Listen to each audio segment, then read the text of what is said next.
شعبان المعظم کی 2 تاریخ کو ہمارے تاریخ اسلامی کے بہت بڑے بزرگ، بہت بڑے امام، بہت بڑے اللہ کے ولی حضرت امام اعظم ابو حنیفہ نعمان بن ثابت رحمۃ اللہ علیہ کا عرس مبارک ہے۔ شعبان کی کس تاریخ کو؟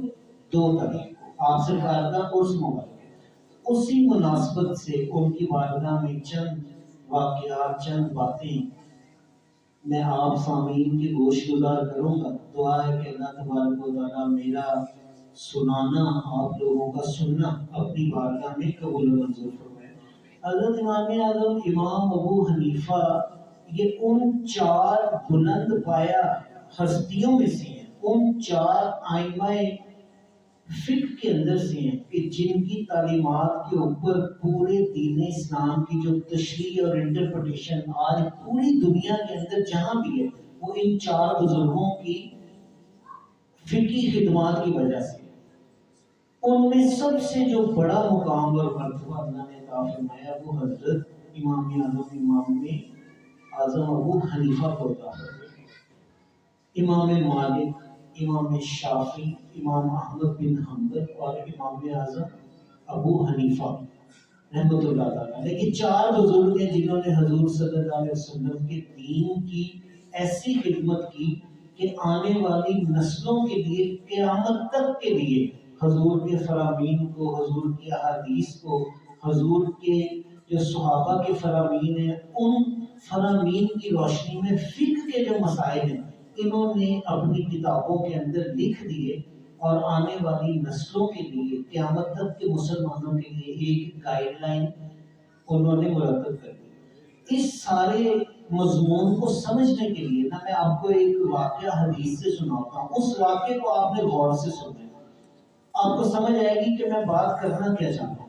حضور کے ایک بڑے پیارے صحابی ہیں حضرت معاذ بن جبل، حضور کے بڑے پیارے صحابی ہیں حضرت معاذ بن جبل۔ حضور نے انہیں یمن کا چیف جسٹس بنا دیا، حضور نے انہیں یمن کا چیف جسٹس بنایا، یمن کا گورنر بنایا، یمن کا قاضی بنایا، اور حضور انہیں روانہ کرنے کے لیے مدینہ منورہ سے باہر تشریف لے۔ حضور نے معاذ بن جبل بیٹھے ہیں اپنے گھوڑے کے اوپر، اونٹ پہ، جس پہ بھی وہ سوار تھے، حضور ان کی سواری کے ساتھ ساتھ چل رہے۔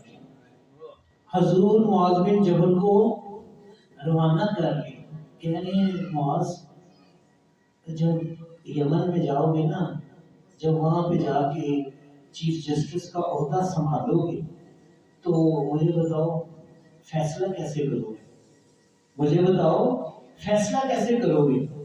تو معاذ بن جبل کہتے ہیں یا رسول اللہ میں قرآن کے اندر سے کوئی مسئلہ اگر آئے گا تو میں قرآن کے اندر سے اس کو تلاش کروں گا۔ حضور نے فرمایا صحیح، زبردست۔ اچھا اگر معاذ اگر تجھے قرآن کے اندر اس مسئلے کا حل نہ ملے تو پھر کیا کرے گا؟ تو معاذ بن جبل کہتے ہیں یا رسول اللہ میں آپ کی حدیث کے اندر غور کروں گا، میں آپ کی تعلیم کے اندر، آپ کی حدیث کے اندر غور کروں گا، آپ کی حدیث میں سے اس مسئلے کا حل نکالوں گا۔ حضور نے فرمایا ماشاءاللہ زبردست، بڑی اچھی۔ اچھا معاذ اگر تجھے میری حدیث میں سے بھی اس مسئلے کا حل نہ ملے؟ معاذ بن جبل نے کیا خوبصورت بات فرمائی، انہوں نے کہا یا رسول اللہ میں قرآن اور حدیث کی روشنی میں، آپ کی تعلیمات کی روشنی میں خود اجتہاد کروں گا، خود غور و فکر کروں گا، اور اس مسئلے کا حل آپ کی تعلیمات کی روشنی میں اپنے اجتہاد سے کرنے کی کوشش کروں گا، اپنے اجتہاد سے اس کو کرنے کی کوشش کروں گا۔ یہ بس آپ اتنا واقعہ ذہن میں رکھیں۔ انہوں نے کیا فرمایا؟ قرآن سے لوں گا مسئلے کو، حدیث سے لوں گا، اگر اس سے بھی مجھے رہنمائی نہیں ملے گی تو میں ان کی روشنی میں اپنا اجتہاد کروں گا۔ اب اس کی مثالیں کئی ہیں، مثال کے طور پہ کوئی ڈائریکٹ حکم نہیں ہے، قرآن بیسک کے اوپر بات کرتا ہے، قرآن آپ کو یہ بتا دیتا ہے کہ یہ اصول ہے، اس اصول کے ضمن میں جو چیزیں آتی ہیں یا وہ جائز ہے یا حرام ہے یا حلال ہے ان کے بارے میں قرآن آپ کو بتا دیتا ہے۔ اب مثال دیتا ہوں، اب آج کل آئس ہے، ہیروئن ہے، اس طرح کے اور نشے ہیں۔ اب ان کا قرآن کے اندر نام لے کے تو ذکر نہیں ہے کہ آئس حرام ہے، ہیروئن حرام ہے، فلاں نشہ حرام ہے۔ قرآن نے ایک اصول بتا دیا کہ نشہ حرام ہے۔ اب محدثین، فقہ عظام، علماء کرام اس چیز کو ڈٹرمن کرتے ہیں، اس چیز کو ایگزامن کرتے ہیں، ایویلیویٹ کرتے ہیں کہ جناب یہ جو نشہ ہے، یہ جو چیز ہے، یہ نشے کی کیٹیگری میں کس حد تک فال ہوتی ہے، اس حد تک آتی ہے جی یہ حرام ہے، علماء نے فیصلہ کر دیا۔ اب کوئی مولوی اٹھے، وہ آپ کو کہے، آج کل ایسے مولوی آپ کو مل جاتی ہے، نیٹ کے اوپر بھی ایک جاہل بیٹھا ہوا ہے جو کہتا ہے میں کتابی ہوں، کتابی سے اس کا کوئی واسطہ نہیں ہے، ٹھیک ہے، وہ کہتا ہے نہ میں فلاں، نہ میں فلاں، میں علمی کتابی، اس کا کتاب سے کوئی واسطہ نہیں، ٹھیک ہے۔ اس طرح کا کوئی آپ کو جاہل مولوی ٹکر دے، وہ آپ کو یہ کہے کہ جناب علی صرف قرآن سے رہنمائی لینی ہے، ویسے آج کل ایسے منکر بھی ہیں جو حدیث کو بھی نہیں مانتے، لیکن چلیں کہتے ہیں صرف قرآن میں لکھا ہے تو دکھائیں، قرآن میں لکھا تو دکھائیں، یا چلیں حدیث میں لکھا تو دکھائیں، ٹھیک ہے۔ کہتے ہیں نہیں، یہ امت کے جو فقہا اور آئمہ گزرے ہیں، ان کی بات کی کوئی اوتھینٹسٹی نہیں ہے، ان کی بات کی کوئی وہ نہیں ہے، ویلیو نہیں ہے۔ جو میں نے ابھی آپ کو مثال دی کہ قرآن میں تو آئس کا ذکر نہیں ہے، قرآن میں تو ہیروئن کا ذکر نہیں ہے، لیکن قرآن میں نشے کی ممانعت کا، نشے کے حرام ہونے کا ذکر ہے۔ تو تجھے یہ کون بتا رہا ہے کہ آئس یا جو ہیروئن ہے یہ نشے کی کیٹیگری کے اندر فال کرتی آتی ہے اس کے اندر؟